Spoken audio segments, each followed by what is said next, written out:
சூப்பரான பருப்பு சோறு. இது எப்படி செஞ்சு பார்க்கணும்ல? சுபாங்க வீடியோக்குள்ள போலாம். அதுக்கு முன்னாடி என்னோட சேனல் நீங்க சப்ஸ்கிரைப் பண்ணி மோர் வீடியோஸ் பார்க்கலாம். சுபாங்க வீடியோக்குள்ள போலாம். ஹாய் ஃப்ரெண்ட்ஸ், வணக்கம். நமஸ்தே. நீங்களா எப்படி இருக்கீங்க? நல்லா இருக்கீங்க, சந்தோஷமா இருக்கீங்கன்னு நினைக்கிறேன். நம்ம நல்லதே நினைப்போம், நல்லதே நடக்குங்க. என்ன எடுத்து வச்சுக்கணும் பாக்குறீங்களா? இன்னைக்கு சூப்பரான மார்னிங் பிரேக்ஃபாஸ்ட் யாராலும் செய்யலாம். பட் நான் என்னோட ஸ்டைல செய்யறேன். பருப்பு சாதங்க, பருப்பு சோறு. நமக்கு சொல்ல போனா பருப்பு சோறுங்க. அதுக்கு என்னென்ன பொருள் தேவைன்னு சொல்லி பார்க்கணும்ல? சுவாங்க கடன் நம்ம பாத்திரலாம் என்ன வேணும்னு சொல்லிட்டு. இப்போ பார்த்தீங்கன்னா ஒரு தக்காளி, மல்லி இலை, மிளகாய் வந்து 4 மிளகாய். இதில் வேறு எந்த சாம்பார் பொடி எதுவும் நான் சேர்ப்பேன்னா லைட்டாக தான் இருக்கும். அதனால நான் அதை கொஞ்சம் அந்த ஸ்மெல்லுக்காக தான். ஸோ அதனால் இப்போ ஒரு 4 மிளகாவை வந்து கீரி அதை 2 கீரி எடுத்து வச்சிருக்கேன். ஒரு வெங்காயம், ஒரு 7 பல்லு பூண்டு எடுத்து வச்சிருக்கேன். கொஞ்சம் கருவேப்பிலை, கொஞ்சம் காயம், உப்பு. அப்புறம் இதுக்கு அரிசி நான் இப்படி எடுப்பேன், அதையும் நான் சொல்லிடுறேன். ஸோ கடன்னு இப்போ பார்த்தீங்கன்னா அரிசி வந்து நான் வந்து உலக்கு வந்து எங்கள் பாட்டியோட உலக்கு. ஸோ நான் அதே தான், நான் சின்ன உலக்கு சொல்லுவாங்களே, அதை தான் நான் யூஸ் பண்ணிட்டு இருக்கேன். இதுக்கு வந்து நான் ஒரு 3/4 தான் எடுத்திருக்கேன், ரொம்ப எடுக்கலாம். ஸோ 3/4 தான் எடுத்திருக்கேன் அரிசியை. அப்புறம் வந்து நான் வந்து இதில் ஒரு கை, தெரியும்ல உங்களுக்கு, ஒரு கை அளவுக்கு வந்து சிறு பருப்பு, அதே போல் ஒரே அளவுக்கு தோரம் பருப்பு. இது ரெண்டையுமே நான் சேர்த்துருக்கேன். ஏன்னா எனக்கு இந்த 2 ஃப்ளேவர்ஸ் பிடிக்கும் அப்படிங்கிறனால நான் சேர்த்துருக்கேன். சிறுபருப்பு போட்டிங்கன்னா கொஞ்சம் குலைவாக இருக்கும், நமக்கு சாப்பிட்றதுக்கு ரொம்ப சாஃப்டாக இருக்கும். அது எப்படி சொல்கிறது, ரொம்ப மிதமாக குழுகுலுன்னு இருக்கும். எனக்கு அந்த பதம் பிடிக்கும்னால நான் சேர்த்துருக்கேன். உங்களுக்கு எனக்கு அது பிடிக்காதுங்க அப்படிலாம் இல்லை, எனக்கு கட்டியாக உதிரியா அந்த மாதிரி வேணும்னா நீங்கள் வந்து இதை ஸ்கிப் பண்ணிவிட்டு, இல்லைன்னா அதை கம்மியாக போட்டுக்கோங்க. சிறுபருப்பை ஜாஸ்தி போடுங்க. இதை நல்லா வாஷ் பண்ணி எடுத்துட்டு காட்டுறேன். ஏன்னா நல்லா வாஷ் பண்ணி எடுத்துட்டு இதை நம்ம தண்ணி போட்டு ஊற வைக்கணும் அப்படி எதுவுமே இல்லை. காலையில் ரொம்பவே ஈஸியாக கடகடன்னு செய்யக்கூடிய ஐட்டம் சொல்லுவாங்க. இப்படி செய்யலான்னு பார்த்து இப்போ பார்த்தீங்கன்னா சூப்பராக நம்மளோட பருப்பு சாதத்துக்கு நம்ம ரெடி பண்ணிட்டோம்.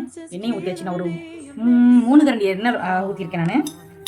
இப்போ வந்து கடுகுங்க, கடன் ஆயிரும் சீக்கிரமா. ரொம்பவே ஈஸி கூட. இப்போ வந்து சீரகமும் சேர்த்துட்டேன் நான்.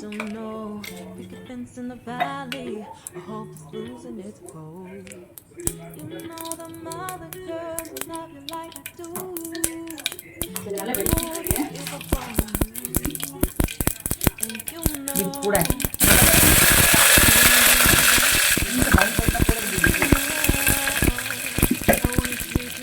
அப்புறம் பூண்டுங்க, நான் பூண்டு அப்படியே தான் முழுசா போட்டிருக்கேன். அப்புறம் நம்மளோட பச்சை மிளகாய், அப்புறம் வெங்காயம்.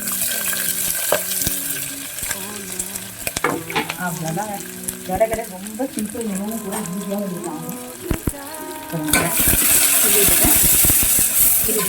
வதக்கிட்டுக்காங்க. இப்போ பார்த்தீங்கன்னா நல்லா வதங்கிடுச்சுங்க. இதில் தக்காளியும் ஆட் பண்ணியிருக்கேன். இது கூட கொஞ்சம் காயங்க நான் சேர்த்துக்குவேன். பருப்பு சாதம் இல்லையா, அதனால கொஞ்சம் காயம் சேர்த்துக்குவேன். இது வதங்கட்டும் வதங்கினதுக்கு இது நல்லா வதங்கிடுச்சு. இப்போ என்ன செய்ய போகிறோன்னா, இதில் கொஞ்சோண்டு மஞ்சள் தூள் சேர்த்துருக்கேன். அப்புறம் சாம்பார் பவுடர் நான் வந்து ஐஸ்கிரீம் ஸ்பூனுங்கனால ஒரு 1.5 ஸ்பூன் நான் சேர்த்துருக்கேன்.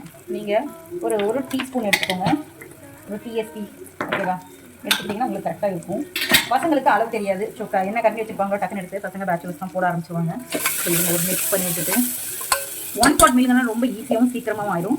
அப்புறம் வந்து நான் என்ன செய்வேன்னா, சாதம் இருக்கா, மீன்ஸ் அரிசி எடுத்து பருப்பையும் கழுவி வச்சுருக்கோம் இல்லையா, இதையும் எடுத்து இதுக்குள்ளே போட்டு நல்லா மிக்ஸ் பண்ணிடுவேன். நீங்கள் தண்ணி ஊற்றிட்டு கூட இதில் போடலாம். பட் அதோட டேஸ்ட் எனக்கு என்னமோ கொஞ்சம் வித்தியாசமாக இருக்கும். அதனால் நான் வந்து என்ன செய்வேன்னா, இந்த மாதிரி அந்த அரிசியை வந்து இது கூட போட்டு பருப்பும் போட்டு பயங்கர சூடாகிடுச்சு. எல்லாத்தையும் ஒரு கிண்டு கிண்டிடுவாங்க. இன்னும் நான் உப்பு போடலை, ஏன்னா உப்பு நம்ம தண்ணி விட்டதுக்கப்புறம் கூட நம்ம சேர்த்துக்கலாங்கனால நான் உப்பு சேர்த்துல. இது எதுக்காக ஒரு மிக்ஸ் பண்ணி விடுதுன்னா, அந்த மசாலாலாம் இருக்கலாம் இதோட சேர்த்து நல்லா கூட்டாயிரும். ஒன்று அந்த இதோட டேஸ்ட் வந்து கொஞ்சம் ரொம்ப வித்தியாசமாக இருக்கும். இந்த மாதிரி பண்ணும்போது நம்ம நார்மலாக அந்த இதோட போட்ட உடனே அது கொஞ்சம் டேஸ்ட் வித்தியாசமாக இருக்குது எனக்கு. ஸோ அதனால் நான் அந்த மாதிரி பண்ணுறேன். உங்களுக்கு எப்படி தோதுன்னு சொல்லி நீங்கள் பார்த்துக்கோங்க. இப்போ தண்ணி விடுறேன் நான்.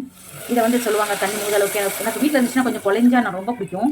அது சாப்பிடும்போது அப்பளம், வடகம், ஊறுகாய் இது மாதிரி வச்சு சாப்பிட்றதுக்கு நான் கொஞ்சம் தண்ணி எக்ஸ்ட்ரா வச்சுருக்கேன். உடனே சொல்லுவீங்க, ஐயோ எக்ஸ்ட்ரானா எவ்வளோன்னு. கணக்குப்படி ஒரு கிளாஸ் நம்ம வைக்கிறோன்னா 1க்கு 1.5 அளவுக்கு தான் நமக்கு கணக்கு. பட் நம்ம வச்சுருக்கிறது வந்து தோரம் பருப்பு, அதுவும் நம்ம வச்சிருக்கிறது வந்து பார்த்தீங்கன்னா பருப்பு சோறு. அந்த சோத்துக்கு வந்து பார்த்தீங்கன்னா கொஞ்சம் குறைவாக இருக்கணும், அப்படியே வயிற்றுக்கு வந்து எதமாக இருக்கணும். அப்போனா தான் நமக்கு வந்து அது நல்லாயிருக்கும். அப்படிங்கிறனால நான் ஃபீல் பண்ணுவேன். அதனால் கொஞ்சம் எக்ஸ்ட்ராவே தண்ணி ஊற்றிக்கிட்டுருக்கேன் நான் பார்த்தீங்கன்னா ஒரு எக்ஸ்ட்ராவாக ஒரு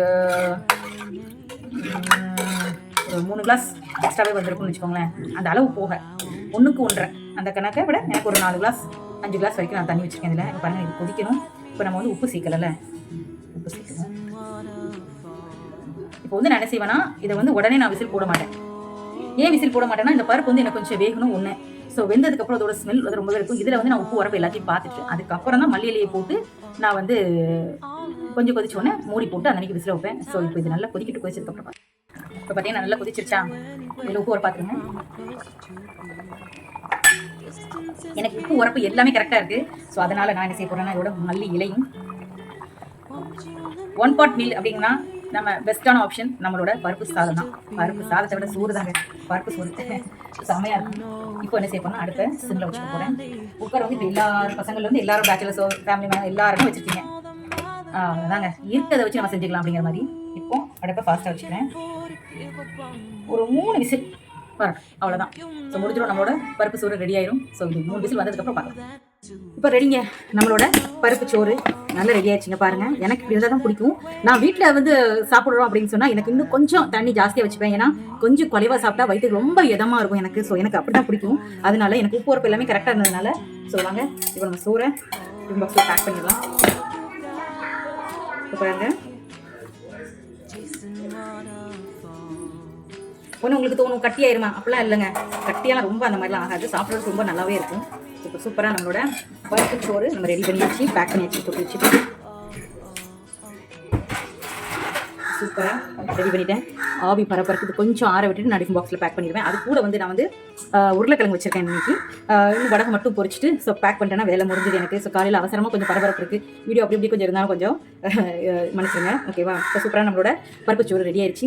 சூப்பராக எம்மியாக இருக்குது. நீங்களும் வீட்டில் ஒரு ஆடு இதை ட்ரை பண்ணி பார்த்துட்டு உங்களுக்கு எப்படி வந்து கமெண்ட் சொல்லுங்கள். ஸோ இந்த வீடியோ பிடிச்சி லைக் பண்ணுங்க, கமெண்ட் பண்ணுங்க, ஷேர் பண்ணுங்க, சப்ஸ்கிரைப் பண்ணுங்க. தேங்க்யூ ஃபார் த வாட்சிங். Bye friends. பருப்பு சோறு வச்ச மாதிரி எனக்கு ஞாபகம். அந்த நேரத்தில் இந்த வீடியோ செஞ்சு ரொம்ப பின்னாடி இப்போ நம்ம நிறைய ஃபேமிலிஸ் வந்து நிறைய பேர் உள்ள வர ஆரம்பிச்சிட்டாங்க நம்ம ஃபேமிலிக்குள்ளே. ஸோ உங்களுக்கு தெரியும் இல்லையா, அதனால தான். ஸோ எனக்கு பழைய வீடியோ ரொம்ப பின்னாடிவே இருக்கும். ஸோ உங்களுக்கு தெரியாது இல்லையா, அதனால தான் நான் இந்த வீடியோ மறுபடியும் உங்களுக்கு ஒரு ரீகேப் மாதிரி போட்டிருக்கேன். ஸோ அதை நீங்கள் வந்து செக் பண்ணி பார்த்துக்கோங்க. ஸோ இதை நீங்கள் ட்ரை பண்ணி பாருங்கள், செம்மையாக என்ஜாய் பண்ணுங்கள். ஓகேவா? Bye friends.